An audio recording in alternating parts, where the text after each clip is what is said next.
It's a real tinderbox, and I think everybody is very aware that any particular spark could set something up far more significant. President Trump seemed absolutely outraged that Israel has done this against his orders, as it were. That could set the Middle East on fire again. There is no doubt that Israel's military is hugely powerful, very much more sophisticated than the Iranians.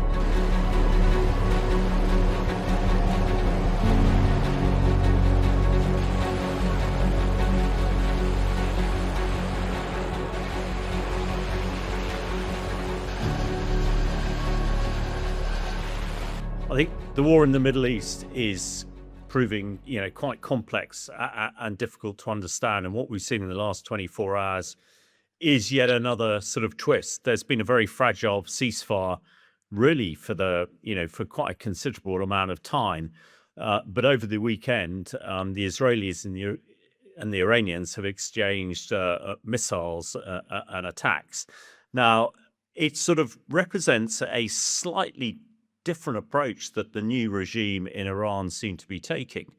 Now, they have always said that any attacks in Lebanon against Hezbollah or any attacks against some of their other militias, like the Houthis down in the South Arabian Peninsula, they take as an attack on them themselves. Now, this is not, I think, how President Trump looks at it. And it's certainly not how President Netanyahu, the leader of Israel, looks at it. So it would appear that the Israelis view the attacks on Hezbollah in Lebanon as being completely separate. Now, why this is significant is in the past, that might have been the case. And previous Iranian leaders have not necessarily believe that they have the excuse, if you like, to attack Israel if Israel is attacking into Lebanon. So that's very significant. It would have seemed that the new leadership, again, slightly changed their approach. Usually we expect the Iranians to be very strategic and to react to only strategic type issues. So the Israeli attacks into Lebanon on the border area and elsewhere over the last few days, we sort of consider what we call tactical battlefield attacks, not strategic. So I think it's very significant that the Iranians have traded fire on that particular basis. And Israel itself struck some pretty big targets in Iran over the last sort of 24, 48 hours. They said missile production sites, also a big petrochemical facility. So that's had damage. And I suppose the other thing to say about this, President Trump seemed absolutely outraged that Israel has done this, against his orders, as it were. So it would appear that President Trump doesn't quite have the hold over the Israeli leadership as he thought he had. And, this very fragile ceasefire, although it's fragile, it has been going on for some time now. There were rumors over the weekend that a peace deal was pretty close to being signed. So you can see the annoyance and the agitation coming out of the White House here. So we've heard in the last few minutes or so that actually the Iranians have now said it's over. No more attacks will happen. And we wait and see if that is the case. But importantly, a significant change in the approach of the new Iranian leadership. Well, I think there are two things here. There's the military sort of upper hand, and there's a sort of geostrategic political upper hand. There is no doubt that Israel's military is hugely powerful, very much more sophisticated than the Iranians. The Iranians, although they've some very interesting sort of, particularly in the maritime side, they have been pretty impressive. And of course, they still hold the absolute trump card of the Straits of Hormuz, which, is really what this is all about for the rest of the world. I mean, Israel is fighting a different world war for very different reasons here. What the rest of the world and Trump wants is the Strait of Hormuz open, so that oil can get back down to a price where people can afford. Because these events over the weekend have shot oil back up close to $100 a barrel again. and that is really hurting economies around the world, and it's really hurting Trump at home because people in the US don't like spending a lot of money on their gasoline for their cars. So upper hand is a tricky thing here. I think who is playing the better geostrategic political game? You perhaps would suggest that the Iranians are, because they have the Straits of Hormuz. They know that Trump is desperate for a peace deal, and Iraq and Israel does not seem to be playing Trump's game at the moment. But militarily, it's, capability wise, it's all with Israel. And of course, if the Americans throw their hands in with Israel again, then that would be overwhelming. Yeah, the picture is very confused, and who knows what's going to happen in the next few hours.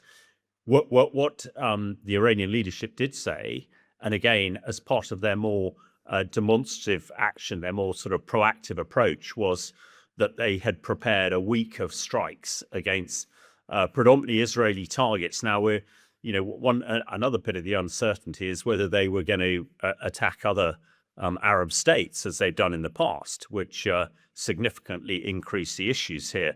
But the very fact that they said, they weren't just doing tit for tat, as it were.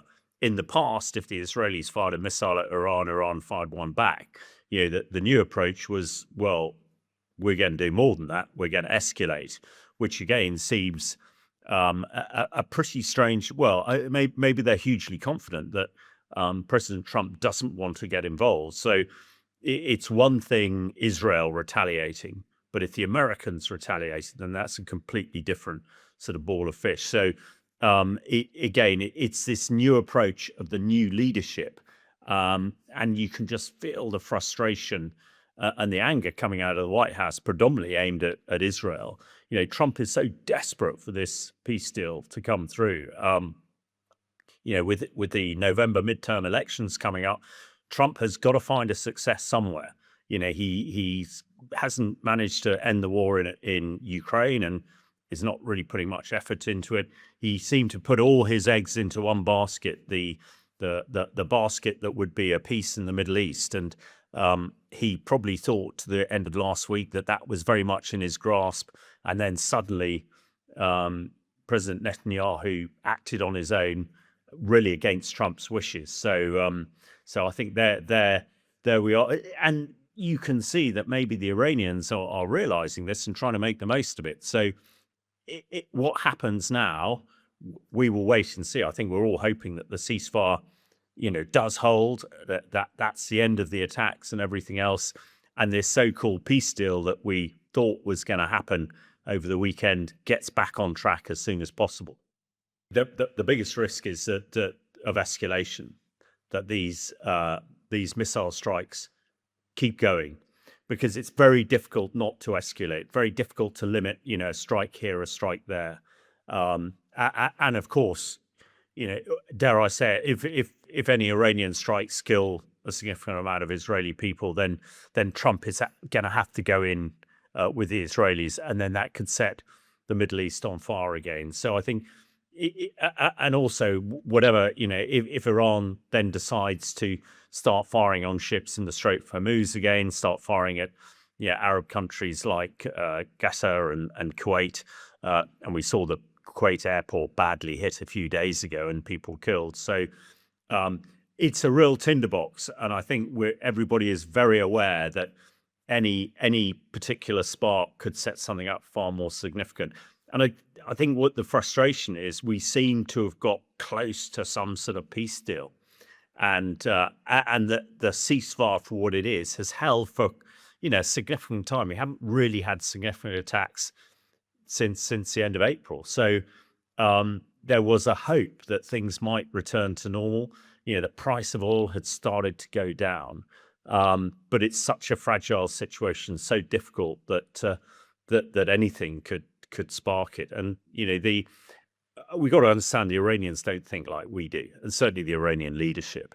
And at the end of the day, they are looking for survival, and any excuse they could have to attack Israel, and likewise, Israel is sort of in the same boat.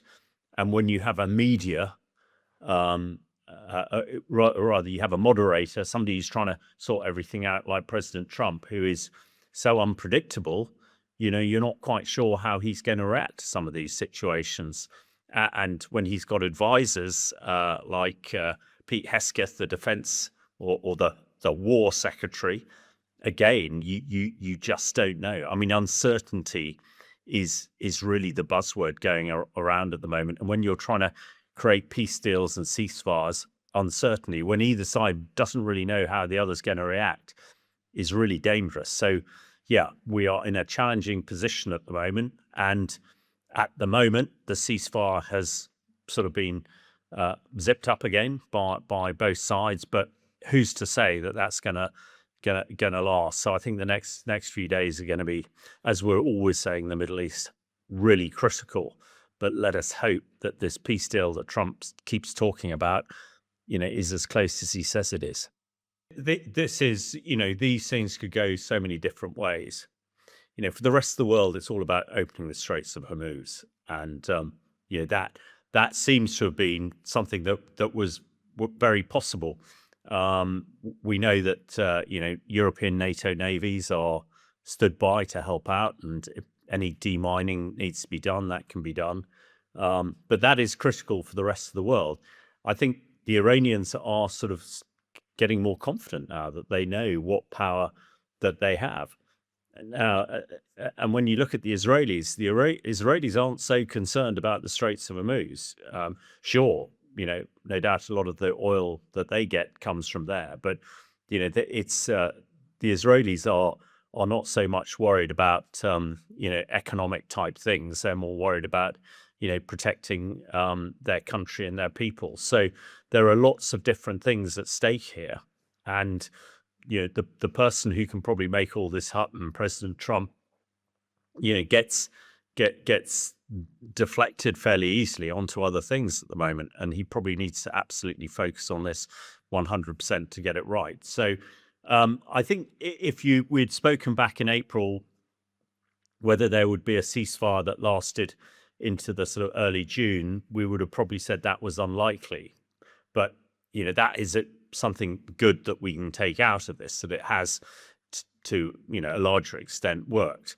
And there does seem to be, certainly on the American side and to a lesser extent the Iranians and the Israelis, a desire for peace and a ceasefire. And as far as the whole of the rest of the world goes, including important people, especially like the Chinese, who want the Strait of Hormuz open and want de-escalation in the Middle East. So it's hugely challenging. We've got issues at the tactical, at the lowest battlefield level, and then we've got these geostrategic political issues, which the challenge being is that the people who can make a difference are so unpredictable, and that in itself makes these things, of course, difficult to predict the outcome.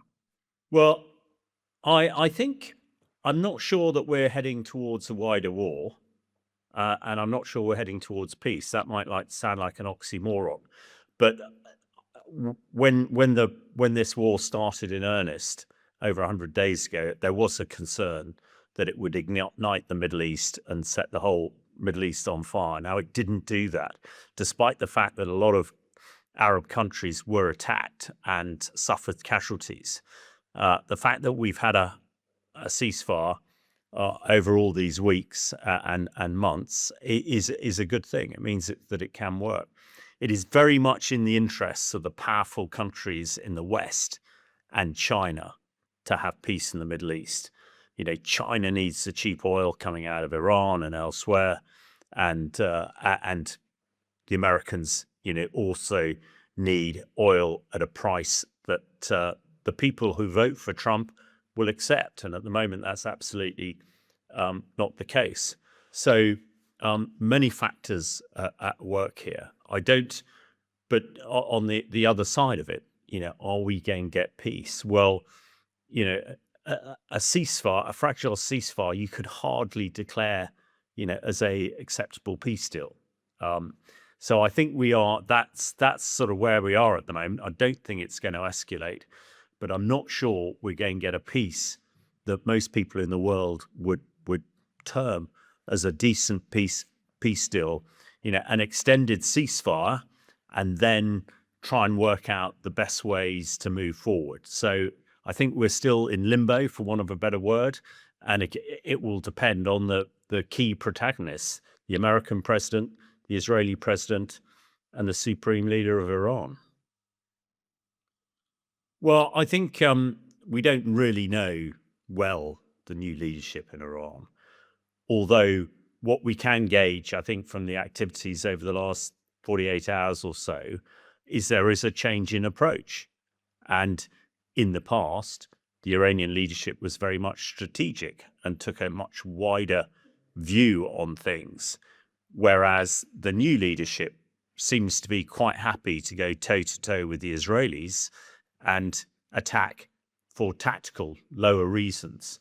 So I would agree with other people who say maybe the new leadership is more dangerous because we just don't really understand what they're doing. But again, you could also argue, because of their focus on lower level issues, actually, they are perhaps neglecting the fact that they have a couple of strategic gold cards, if you like the Straits of Hormuz. So if they're paying less attention to that and more attention to individual attacks into Israel, then there is an opportunity, certainly for the West of the world, to get a deal that suits them. Might not necessarily suit Israel very directly, but if the Iranian leadership is purely focused on Israel and the rest of the world can get on and do its business, as it were, actually, that might be better for the rest of us. Might not be better for Israel, but one has to look at the strategic issues. So I think it's, at the moment, it's probably too early to say. We haven't seen enough of the new leadership to really understand exactly what their plans are, but initial plans seem to be that they are slightly more focused at the lower level of activity than the things that affect the rest of us in the world. Well, I think, when we look at, trust and all the rest of it, these things mean different things to different people. We certainly can't trust President Putin in Russia. Um, uh, in the same way, we can't trust the new Iranian leadership. I expect Trump thought that he could rely on President Netanyahu to do exactly as he told him, and that's plainly not the case. Unfortunately, in warfare, trust and honesty are not necessarily words that naturally spring to mind. I think what we're really seeing, and the best way to describe it, is realpolitik. This is how things evolve in these sort of issues and in warfare. One person's trust is another person's distrust.